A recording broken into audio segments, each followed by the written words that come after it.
एक रोज देवर्षि नारद स्वर्ग से विचरण करके मृत्यु लोक आ रहे थे, लेकिन वह जो आधार में रोने की आवाज आ रही थी तो देवर्षि नारद को अरे यहाँ तो आज तक कोई नहीं फंसा है, यहाँ कौन आकर के फंस गया रो रहा है। तब देवर्षि नारद आया यहाँ तो देखती तो मनुष्य, अरे कौन हो, यहाँ कैसे आके फंस गया, यहाँ तो आज तक कोई नहीं फंसा आधार में, आधा से स्वर्ग में आधा से नरक में, ऐसा तो किसी को नहीं हुआ, कौन हो तुम। कहा बाबा मेरा नाम है रयाति। अरे रयाति बड़ा धर्मात्मा था जी, फिर यहाँ कैसे फंस गया। कहा बाबा मैं नहीं जानता हूँ कैसे फंस गया, मैं नहीं जानता। तब देवर्षि नारद ध्यान करके देखते, कहा ओ तुम जो बेटा के जवानी लेकर के उसी के माता के साथ भोग किया है, यही पाप के चलते तुमको यहाँ धर में फंसना पड़ा है। क्योंकि ऐसा तो कोई नहीं किया है चारों युग में कि बेटा के जवानी लेकर उसकी माता के साथ भोग किया, लेकिन रयाति ऐसा किया था कि बेटा पुरु का जवानी लेकर के अपना बुढ़ापा दे करके उसके माता के साथ भोग किया वर्षों तक, उस पाप के चलते मरने के बाद अधर में फंस गया। लेकिन अगर वही गुरु से दीक्षा लेकर के ध्यान करता तो वह भी पाप समाप्त हो सकता था, लेकिन वह तो तपस्या किया, परिणाम क्या हो, अधर में फंस गया। तो देवर्षि नारद ने कहा तुम जो बेटा के जवानी लेकर के उसके माता के साथ भोग किया है, पाप किया है, यही पाप के चलते तो यहाँ फंस गया। कहा बाबा मेरा उद्धार कैसे होगा, बाबा मेरा उद्धार कैसे होगा, बहुत कष्ट हो रहा, बाबा दोनों तरफ से शक्ति खींच रहा, बाबा उद्धार कर दे, आप तो संत हैं, दया के सागर है। इसलिए हमारे गुरुदेव कहा संत मता बिनु गति नहीं, सुनो सकल दे कान, जो चाहो उद्धार को तो बनो संतान, में ही भेद दिया संत मता कर गाई, सबको दियो सुनाई कि अब तो रोह चुका। अगर आप उद्धार चाहते, कल्याण चाहते हैं तो मरने के बाद भी संतों के शरण में जाना ही पड़ेगा। चाहे राजा बन के रहिए, मंत्री बन करके रहिए, देवान बन करके रहिए, कुछ बन करके रहिए, लेकिन मरने के बाद आप सदगति चाहते हैं, कल्याण चाहते हैं तो संतों के शरण में जाना ही पड़ेगा, तभी आपको मोक्ष मुक्ति मिलेगी, दूसरा कोई साधन नहीं है। जब देवर्षि नारद से विनती किया तो देवर्षि नारद ने कहा ठहरो, अरे इससे उद्धार के लिए एक ही मात्र कर्म है, लेकिन वह जो तुम्हारे परिवार का लोग करेगा तब हो सकता है। कहा बाबा क्या है, कहा वही है सत्संग। तब देवर्षि नारद आया है राजा पुरु के यहाँ, जब पुरु के यहाँ तो बड़ा सत्कार किया, सम्मान किया, सम्मान करने के बाद कहा रे राजा पुरु, अभी जो तुम राजा हो इससे पहले तुम्हारे इस गद्दी पर कौन था मालिक। कहा मेरे पिताजी, उससे पहले दादाजी, परदादाजी। तो कहा इससे पहले जो तुम्हारे पिताजी था वो क्या हुआ। कहा स्वर्गवास हो गए। जैसे कहा स्वर्गवास हो गए तो कहा स्वर्गवास हो गया कि क्या हो गया।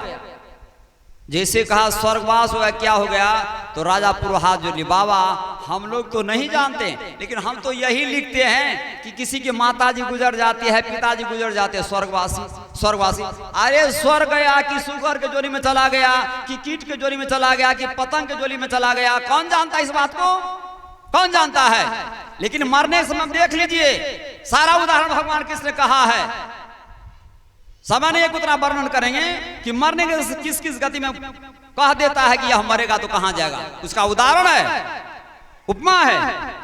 तो स्वयं वह जो है कहा बाबा हम तो नहीं जानते हैं कि कहा गया, लेकिन हम लोग तो वही जानते हैं, लोग जैसा कहता है कि स्वर्गवासी होगा, स्वर्ग नहीं रे राजा पुरु, तुम्हारे पिताजी मर करके तुम्हारे जवानी से माता के साथ जो भोग किया है, इस पाप के चलते अधर में फंसा हुआ है, आधा से स्वर्ग में है, आधा से नरक में है। इतना रोया है कि उसी के आंसू से कर्मसा नदी बन गई है, बढ़ रही है।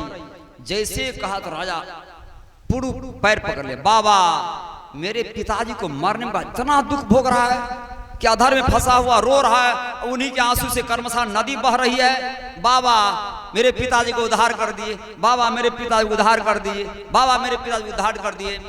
तो देवर्षि नारद ने कहा पुरु, इस जीवात्मा का उद्धार करने के लिए 4 वेद, 6 शास्त्र, 18 पुराण, 108 उपनिषद, 4 युग में ऋषि महर्षि संत हुए हैं। एक ही स्वर में कहा कि जीवात्मा का उद्धार के लिए, कल्याण के लिए, मुक्ति के लिए एक ही मात्र संत का शरण है, दूसरा कोई उपाय नहीं है राजा पुरु, कोई उपाय नहीं है। तो कहा बाबा कैसे होगा संत का शरण, कैसे होगा।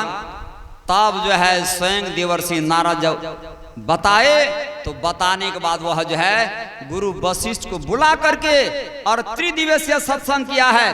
त्रिदिवसीय सत्संग करने बाद तब आयती को जो है वो अधर्म में जो फंसा हुआ था तब अधर से छुट्टी मिली, जा करके स्वर्ग में निवास किया। पुनः फिर जब देवर्षि नारद वहां गए तो राजा आयती नहीं था।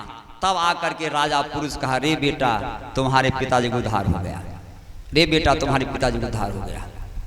अनेकों उदाहरण है।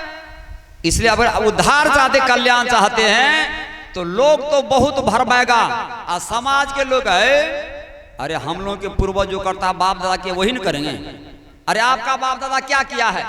आपका बाप दादा यहाँ से भागलपुर पैदल जाता था और आप उसका बेटा है, आप उसका पोता है, आज एक ही दिन में भागलपुर जाते आ जाते। क्यों जाते हैं?